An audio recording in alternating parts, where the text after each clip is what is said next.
Some humiliations don't happen in private. They happen under lights, in rooms full of witnesses, in moments where silence decides everything. And sometimes, the most dangerous thing that can happen isn't being noticed, it's being seen. Listen carefully. This one happened in public. The Aurora Hotel's grand ballroom shimmered with deliberate elegance. Crystal chandeliers scattered warm light across polished marble floors. Men in tailored suits laughed softly over champagne. Women smiled with practiced ease, bodies angled just right for cameras and conversation. It was a room designed to make discomfort invisible. She stood beside her husband near the center of it all, hands folded neatly at her waist. Her dress was understated, dark, modest, carefully chosen, not to impress, to avoid notice. She'd learned that lesson early. Her husband hadn't. He laughed suddenly, too loud, too sharp. The sound cut across nearby conversations like a misplaced note. "Honestly," he said, shaking his head, "you really went with that?" A few people glanced over. Not long enough to challenge him, just long enough to register the moment. Her chest tightened. She kept her face still. Don't react. That's what he wanted. "What?" she asked lightly, already knowing the answer. He leaned in, lowering his voice just enough to sound private, but not enough to be kind. "I mean, look around," he said, gesturing casually. "Everyone else looks like they belong here." Belong. The word landed heavier than the others. A woman nearby smiled awkwardly, eyes flicking away. A man pretended to focus on his drink. No one intervened. She smiled, a small, polite curve of her lips. Trained, automatic. "I'm fine," she said. Her husband laughed again, encouraged. "That's what you always say." Across the ballroom, above the soft murmur of donors and deals, the Mafia Boss stood on the mezzanine balcony. He wasn't part of the crowd. He never was. From up there, he could see patterns.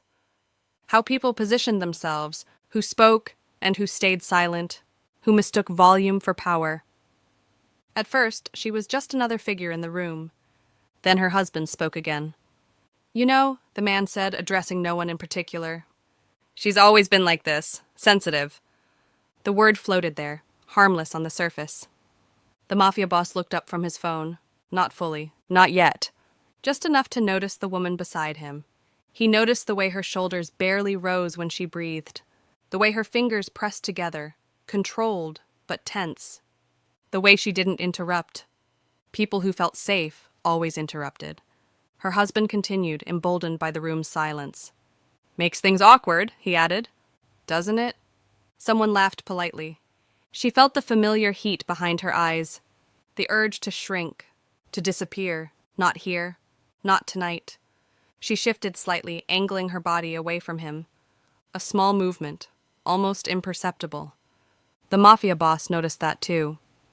He studied her the way he studied everything. Without assumption, without haste. He'd seen women like her before, not weak, just tired of being watched by the wrong people. Her husband leaned closer again, voice low but sharp. "Try not to embarrass me," he murmured. "Just stand there." That was when it happened. The Mafia Boss looked up fully. His attention moved across the room, past the chandeliers, past the donors, past the men performing charm, and settled on her. She didn't feel it immediately. She was too focused on keeping her expression neutral. Then something changed. Not a sound, not a touch. The unmistakable sensation of being seen, not as an accessory, not as someone's wife, as herself. Her breath caught. She lifted her eyes instinctively. Their gazes met. The Mafia Boss didn't smile, didn't frown, didn't react the way men usually did when they noticed something interesting. He simply held her there, steady, unhurried. The room around them seemed to soften, edges blurring. Her husband followed her line of sight, irritation flickering across his face. "What are you staring at?" he asked. She didn't answer, because the Mafia Boss was still watching. And then he spoke, not loudly, not for the room. "For a man who enjoys an audience," he said calmly, "you're remarkably careless with what you reveal." The words were soft, measured, but they carried. Her husband stiffened. The nearby laughter faltered. Conversations thinned. The woman's heart slammed against her ribs. The mafia boss's gaze never left her. You, he said. Just one word, addressed only to her. She froze. Yes, she managed, voice barely steady. His eyes held hers. Come here, he said quietly. Not a command, an acknowledgement. The room seemed to exhale. Her husband stared at her, then at the man on the balcony, confusion hardening into something like fear. She didn't move, not yet. Because in that moment, she understood something she hadn't before. This wasn't just a powerful man looking up. This was the mafia boss noticing her, and deciding she mattered. The room didn't move after he spoke. It froze. Not because anyone dared to challenge the mafia boss, but because people instinctively knew when attention had shifted. Eyes lowered. Laughter died mid-breath. Conversations unraveled into silence. She stood where she was, heart pounding so hard she wondered if it showed. Come here. The words replayed in her head, quieter each time, heavier with meaning.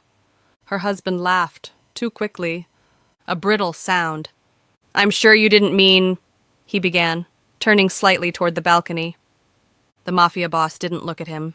That was worse. His gaze stayed on her, steady and unreadable. Been addressed like that in public before. Not directly, not without permission. Not as if her presence mattered. Her husband leaned closer, his smile tight now. What are you waiting for? He muttered. Go on. The irony almost made her dizzy. For years, she'd learned to move when told, to speak when prompted, to stand where she was placed. But this wasn't him telling her, and everyone knew it. She took one step forward. The sound of her heel against marble echoed too loudly in her ears. Then another. With each step, the weight in her chest shifted. Not lighter, but different. Awareness replaced fear. The edge of the open space beneath the mezzanine and stopped. The mafia boss descended slowly, unhurried, his presence reshaping the room as he moved. No rush, no announcement. Power never needed either. He stopped a few feet from her, close enough that she could see the faint crease between his brows. Far enough that he wasn't invading her space. He studied her quietly. Not her dress, not her posture, her eyes. You don't enjoy attention, he said. It wasn't a question. Her throat tightened. No, she answered honestly. Her husband scoffed from behind her. She exaggerates. The mafia boss raised one hand. Not sharply, not aggressively. Her husband stopped speaking anyway. The mafia boss looked back at her. You didn't correct him, he continued calmly. You didn't defend yourself. She swallowed. I didn't see the point, she said. Something flickered behind his eyes. Understanding. He nodded once. That tells me two things, he said. You're used to being spoken over. And you've learned silence is safer. The words hit deeper than she expected. She looked away. Not because she was ashamed, because she was tired. Her husband laughed again, trying to reclaim the moment. You make it sound dramatic, he said. She's just sensitive. The mafia boss turned his head slightly. Sensitive people notice things others miss, he said evenly. That's not a weakness. Her husband opened his mouth, then closed it. She felt something unfamiliar settle in her chest. Relief, not because someone defended her, but because someone finally understood her without being told. The mafia boss stepped back slightly, giving her space. Go, he said quietly. Get some air. She hesitated. Her husband frowned. She's fine. The mafia boss didn't look at him. I wasn't speaking to you. The room held its breath. She nodded once and turned, moving toward the terrace doors. As she walked, memories surfaced uninvited. The first time she'd laughed too loudly and been told she was embarrassing. The first time she'd shared an idea and been mocked for it. The gradual shrinking. Not because she lacked confidence. Because confidence had been punished. Outside, the night air was cool against her skin. She leaned against the railing, breathing slowly. Her hands trembled now that no one was watching. Footsteps approached behind her. She didn't turn. "I won't stay long," the Mafia Boss said quietly. She nodded, still facing the city lights. "I didn't ask for that," she said. "I know." The silence between them was different from the one inside. This one wasn't heavy. "You didn't defend yourself," he said again. "Why?" She considered lying, then decided not to. "Because when I do," she said softly, "I'm told I'm difficult." He waited. "And when I stay quiet," she continued, "I'm told I'm agreeable." She exhaled. "I learned which one kept the peace." The Mafia Boss didn't respond immediately. He looked out over the city. "Peace built on humiliation isn't peace," he said at last. "It's containment." She felt the truth of it settle. "Why did you intervene?" she asked finally. He turned his head slightly toward her. "I didn't," he said. She frowned. "You did." "No," he replied calmly. "I shifted the balance." Her heart skipped. She turned to face him now. "What balance?" The Mafia Boss met her gaze. "The one where you were expected to endure quietly," he said, "and your husband mistook silence for consent." Her stomach tightened. "Now," he continued, "he knows someone noticed. And that changes behavior." She wrapped her arms around herself. "I didn't want trouble," she said. He studied her for a moment. "People like him," he said quietly, "create trouble the moment they realize they're losing control." She felt the warning in his tone. "You think this will get worse," she said. "Yes." Her breath hitched. "And if it does?" she asked. The Mafia Boss's gaze sharpened, not dangerous but focused. "Then you'll need to decide something," he said. "What?" "Whether you want things to return to how they were," he said, "or whether you want them to change." She stared at him. Change had always come with consequences. She'd learned that too. Before she could respond, her phone vibrated. A message. She glanced down. From her husband. "You embarrassed me. We'll talk later." Her chest tightened. The Mafia Boss noticed the shift instantly. "He's already adjusting," he said. She looked up. "What do you mean?" "Threats come when control slips," he said calmly. "Not before." She swallowed. "And you?" she asked. "What about me?" "Why do you care?" she asked quietly. The Mafia Boss considered the question, then answered honestly. "Because people who humiliate others in public," he said, "always assume no one important is watching." "And tonight," he added, "I was." The terrace door opened behind them. Her husband's voice carried out, sharp, controlled. "There you are!" The Mafia Boss stepped back slightly. "Think about what I said," he murmured. She nodded, heart racing. As he turned to leave, he paused. "One more thing," he said. She looked at him. "Next time," he said quietly, "decide who you want to be before someone else decides for you." Then he was gone. She stood there, city lights blurring, phone heavy in her hand. For the first time in years, she understood something clearly. This wasn't just about humiliation. It was about power. And whether she was willing to let it keep shifting without her consent. The drive home was silent, not the peaceful kind. The kind that pressed against her ears until every thought felt too loud. Her husband kept his eyes on the road, jaw tight, fingers wrapped too firmly around the steering wheel. She watched the city slide past the window, lights blurring into streaks of gold and white. No music, no conversation. Silence had become his weapon.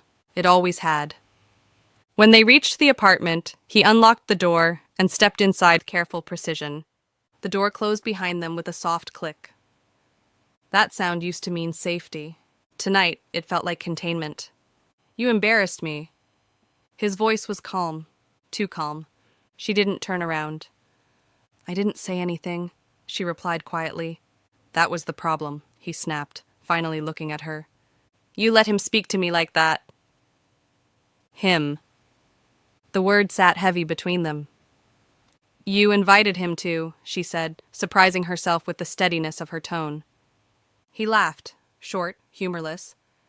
"You're blaming me now?" She faced him slowly. No, she said. I'm naming it. His expression shifted. Not anger, calculation. You think you're clever because someone important noticed you, he said. Don't get ideas. She felt the echo of the mafia boss's voice in her chest. Someone noticed. I didn't ask for his attention, she said. Attention is currency, her husband replied coolly, and you just spent mine without permission. There it was, ownership. She stepped back instinctively, heart racing. You're overreacting, she said. No, he replied softly. You're underestimating the consequences. He turned away, reaching for his phone. She watched his reflection in the darkened screen of the television. What are you doing? She asked. Fixing this, he said. Her chest tightened. Fixing how? He didn't answer, her pulse pounding, the apartment suddenly too quiet. Her phone vibrated. A message. Unknown number. Her stomach dropped. You looked uncomfortable tonight. Her fingers trembled as she read it again. Another message followed almost immediately. That kind of attention can be dangerous if misunderstood. She sank onto the edge of the couch. Her mind raced. This wasn't from the mafia boss. This was someone else. Someone who'd been watching. She typed, then erased, then typed again. Who is this? The reply came quickly. A friend. One who prefers things remain balanced. Balanced. Her breath came shallow. She thought of the balcony, the stillness, the shift she'd felt when eyes met hers. She typed again. I don't want trouble. A pause on the line. Then, neither do we, which is why we suggest you forget tonight ever happened. Her throat tightened. The bedroom door opened behind her. Her husband stepped out, phone in hand. Who are you texting? He asked. No one, she said quickly, locking her screen. His gaze lingered on her face. You're shaking, he observed. She folded her hands together. I'm tired. He nodded slowly. Good, he said. Because tomorrow, we're going to put this behind us. That night she didn't sleep. Every sound felt amplified, every shadow too sharp. Her phone stayed dark until just before dawn. Another message. You have until tomorrow evening to decide. Decide what? She stared at the screen, pulse racing. Another message followed. Disappear quietly. And then, or remind him why some men should never raise their voices in public. Her blood ran cold. This wasn't a threat of violence. It was something worse. Exposure, reputation, consequences that lingered. She didn't answer. The voicemail came seconds later. No voice. Just a single sentence, spoken calmly. Attention has a cost. Her hands trembled. By evening, she couldn't sit still. The apartment felt like a cage. Her husband dressed carefully, humming under his breath. We're meeting people, he said casually. Important people. Her heart slammed. I don't feel well, she said. He turned to her, eyes sharp. You'll be fine, he said. Smile. She didn't move. Stay, she said suddenly. He blinked. What? Just tonight, she said. Stay home. Something dark flickered across his face. You don't make decisions, he said quietly. That was it. The line she'd been dancing around for years. Her phone vibrated again. A final message. He will choose for you if you don't. She looked up at her husband, then down at her phone. Then, against instinct, against fear, she typed one name. I need to speak with you. No greeting, no explanation. She sent it before she could reconsider. Seconds passed. Then the screen lit up. Where are you? Her breath caught. She typed her location. The reply came immediately. Stay where you are. Her husband watched her, suspicion sharpening. Who are you texting? He demanded. She met his eyes. For the first time, she said quietly. Someone who listens. The knock came 10 minutes later. Firm, measured, not rushed. Her husband froze. She stood. Don't, he warned. She ignored him. When she opened the door, the mafia boss stood in the hallway. Not alone. Not threatening. Just present. He looked at her once, then past her, at her husband. Good evening, he said calmly. Her husband swallowed. What is this about? He asked. The mafia boss stepped inside. slowly. This, he said evenly, is where things stop being decided without her. Her heart pounded. The mafia boss turned to her. You asked to speak, he said. Yes, she whispered. He held her gaze. Then listen carefully, he said. Because what happens next will cost you something no matter what you choose. She felt the weight of the moment settle. The apartment felt smaller, the future narrower. Stay, he said, and everything you've learned to endure will be tested. Leave, he continued, and nothing you've built will remain intact. She swallowed hard. Those, he finished quietly, are the only honest options.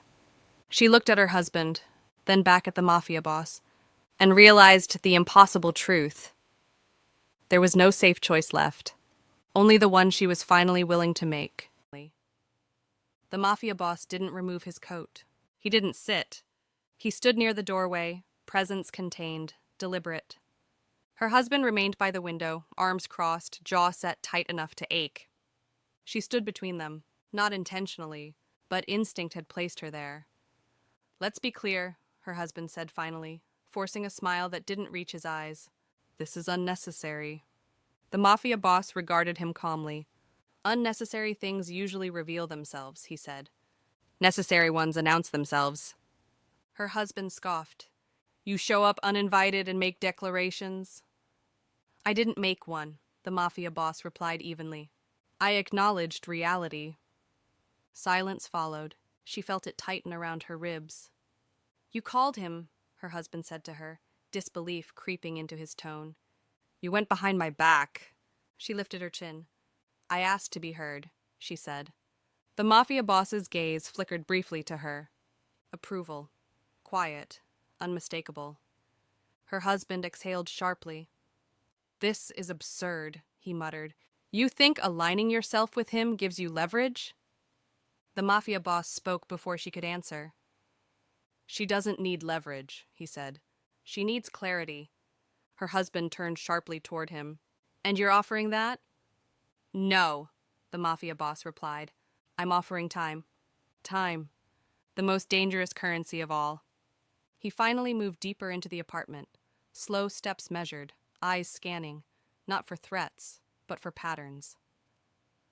This is where you believe control lives, he said calmly. In routines, in expectation. Her husband bristled. You don't know anything about my marriage. The mafia boss stopped near the dining table. I know enough, he said quietly, because if you truly had control, you wouldn't feel challenged by her asking to speak. Her husband's face darkened. She felt the shift then, the subtle recalibration. Not dominance, not aggression, pressure. The mafia boss turned to her. Sit, he said gently. Not an order, an option. She hesitated, then obeyed, lowering herself onto the edge of the couch. Her husband stared. Don't tell her what to do, he snapped. The mafia boss didn't look at him. She decides, he said. That's the point. Her heart pounded. The mafia boss continued, voice steady. There are people paying attention to this situation now, he said. Not because of you. He glanced briefly at her husband. But because of what you revealed tonight. Her husband laughed sharply. You're bluffing. No, the mafia boss replied. I'm explaining. He reached into his coat and removed his phone. He didn't unlock it, just held it. There are two narratives forming, he said, one where this ends quietly. And one, he continued, where silence becomes conspicuous. Her husband swallowed. What do you want? He asked. The mafia boss finally met his eyes fully. I want you to do nothing, he said. That startled both of them. Nothing? Her husband repeated. Yes, the mafia boss said calmly. No calls, no messages, no corrections. Her husband scoffed. You expect me to let this... He gestured vaguely at her. Play out however she wants. I expect you, the mafia boss replied, to reveal exactly how much control you think you've lost. Silence stretched. She realized then, this wasn't about rescue, it was about exposure. Why are you doing this? She asked softly. The mafia boss turned to her. Because pressure forces truth, he said. And I need to know who else is involved. Her stomach dropped. Involved in what? She asked. The messages you received, he replied. Her eyes widened. You know about those? Yes, he said. Because the people who sent them believe you belong to someone. Her husband stiffened. What messages? He demanded. The mafia boss ignored him. They're testing reactions, he continued. Yours. His. She wrapped her arms around herself. And you? She asked. What are they testing in you? A pause, longer than the others. Too sharp, too quick. This is intimidation. No, the mafia boss said calmly. This is permission.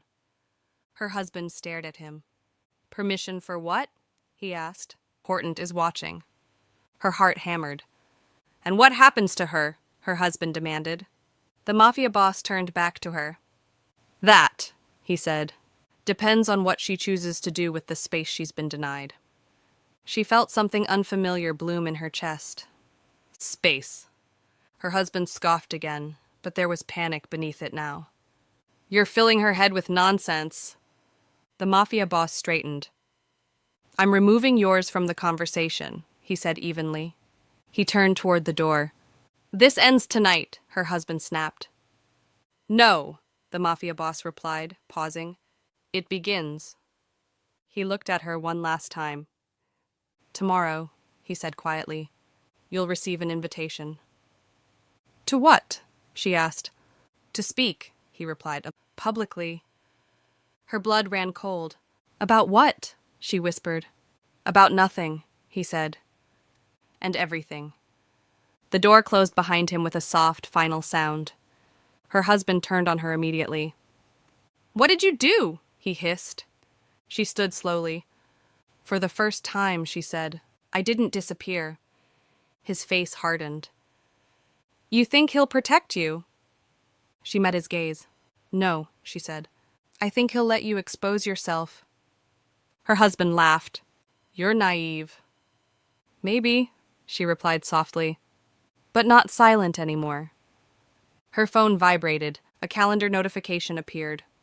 Tomorrow, 7 p.m. private event. No location, no details, just one line beneath it. Attendance expected. She stared at the screen. Her husband leaned over her shoulder. What is that? She locked the phone. The moment you can't control, she said quietly. As she walked past him toward the bedroom, a realization settled cold and clear.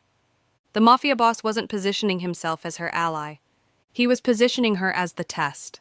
And somewhere beyond the walls of the apartment, people who thought they were watching quietly were about to be revealed. Power didn't need invitations with gold lettering or public confirmations. Power expected attendance.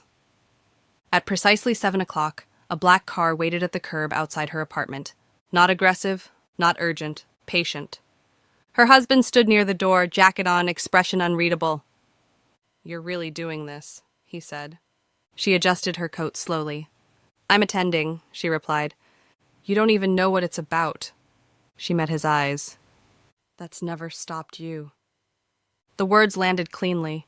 He opened his mouth, then closed it. For the first time, he didn't know what to say. The car ride was silent. No questions, no reassurances. She watched the city pass, her reflection faint in the glass. She didn't feel brave. She felt decided. The building they arrived at wasn't grand. No red carpet, no visible security, just a quiet structure with lights on and only one floor. Inside, the space was spare. Chairs arranged in a half circle.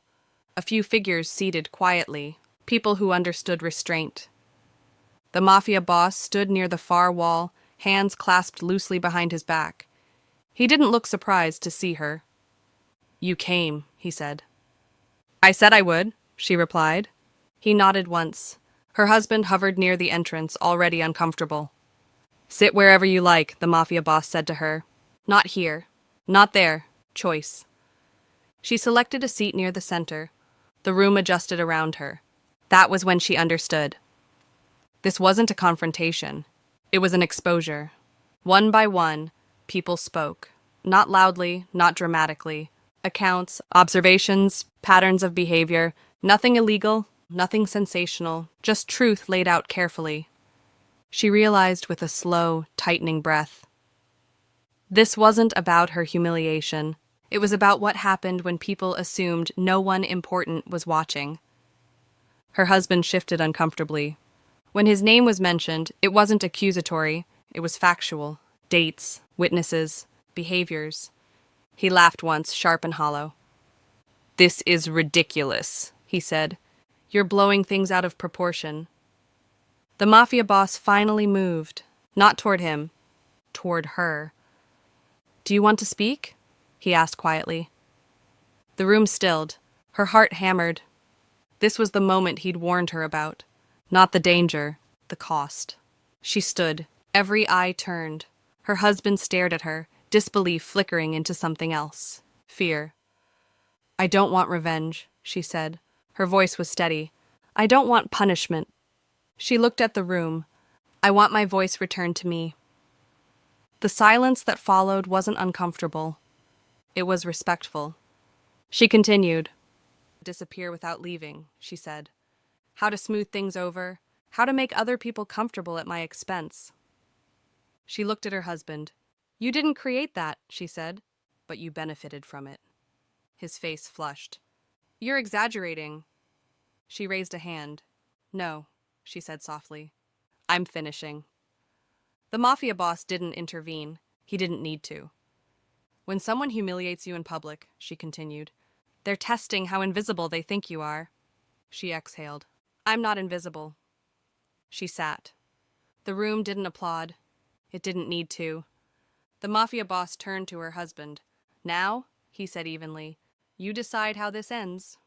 Her husband scoffed, but the sound lacked confidence. "You think this ruins me?" he snapped. The mafia boss shook his head once. "No," he said. "Response determines who you are after tonight." The man laughed again. "Fine," he said. "If she wants independence, she can have it." He turned to her, eyes cold. "You'll regret it." She didn't flinch. "Maybe," she said, "but not in silence." The mafia boss stepped back. "That concludes the matter," he said. People stood. Coats were retrieved. The moment passed without spectacle, because real power didn't linger. Outside, the night air felt lighter. She stood beside the mafia boss as the crowd dispersed. "You didn't protect me," she said quietly. "No," he agreed. "You gave me space." "That lasts longer," he replied. She looked at him then, really looked. "And you?" she asked. "What did this cost you?" He considered the question. "Position," he said. "Comfort." She frowned. "You could have handled it differently." "Yes," he said calmly, "and I would have lost something else." "What?" "Respect," he said. "Mine." She nodded slowly. Her husband exited the building without another word. The car didn't wait for him. She watched him disappear into the street. Then she turned back. "Are you staying?" she asked. The mafia boss looked at the city. "No," he said. "Men like me don't stay where silence has been broken." Her chest tightened. "I thought," she began. He met her gaze gently. "This wasn't about claiming you," he said. "It was about returning you to yourself." The words settled. "Thank you," she said. He nodded once. Before turning away, he paused. "One thing," he said. She waited. "Don't let what happened tonight become a story where I'm the reason you changed." She smiled softly. "You're not," she said. "You just listened." That was enough. Months later, the city felt different, not quieter, clearer. She moved through her days without shrinking. She spoke when she had something to say, and when she didn't, she chose silence, not out of fear, but intention. One evening, as she left a cafe, she noticed a familiar figure across the street. The mafia boss stood near a car speaking quietly to someone. He looked up. Their eyes met. No nod, no smile, just recognition. He got into the car and drove away.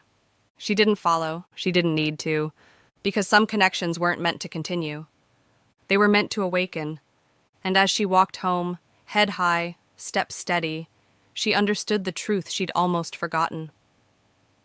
Power wasn't loud, protection wasn't possession, and love, real love, never demanded silence in exchange for safety. Power doesn't always raise its voice. Sometimes it listens, and sometimes the bravest thing a person can do isn't fighting back, it's refusing to disappear. If this story held your attention, you'll find more like it here. Subscribe to Dark Romance Archive for cinematic dark romance stories, where silence carries weight, danger is restrained, and love begins where control ends.